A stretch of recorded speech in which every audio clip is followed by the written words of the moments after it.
Today we are going to talk about alien hand syndrome. Alien hand is whereby one hand acts involuntarily, as if it has a mind of its own. Patients are aware of the affected limb behaving differently. Before we start this discussion, we need to know two important areas of the brain. The first one, SMA or the supplementary motor area. It is a region anterior to the primary motor cortex, somewhere around here. This must be the motor cortex and this is the supplementary motor area. So this region plans and sequences complex internally generated voluntary movements, and this is usually done by the dominant hemisphere, that is the left SMA. Another important area is the corpus callosum. This is a bundle of white matter fibers over here.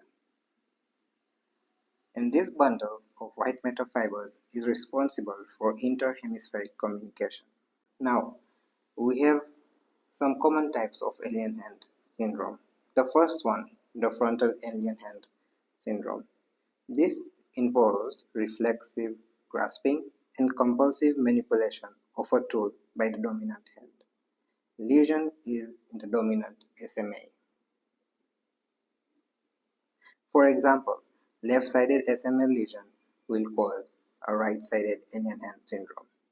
These patients will also have other frontal lobe features or signs, for example, difficulty releasing grasped objects. If you have a lesion in the anterior corpus callosum, this usually gives you the callosal variant of alien hand syndrome. This is primarily an intermanual conflict whereby the non-dominant hand opposes or interferes with the action of the dominant hand. These patients will also have other features of callosal disconnection syndromes. So for example, if there is extension to the splenium of the corpus callosum over here, then patients have alexia without agraphia. Some clinicians also identify non-dominant parietal lesions that cause neglect, body schema dysfunction as a sensory variant. Now coming to case scenarios, for example, stroke in the anterior communicating artery. This causes a frontal alien hand syndrome. Demyelinating lesions, which primarily involve myelinated axons in the white matter tract, can give a callosal variant. Surgery, especially for drug-resistant epilepsy, which involves corpus callosotomy, can give a callosal variant of alien hand syndrome. In summary, frontal variant occurs due to lesions of the dominant SMA.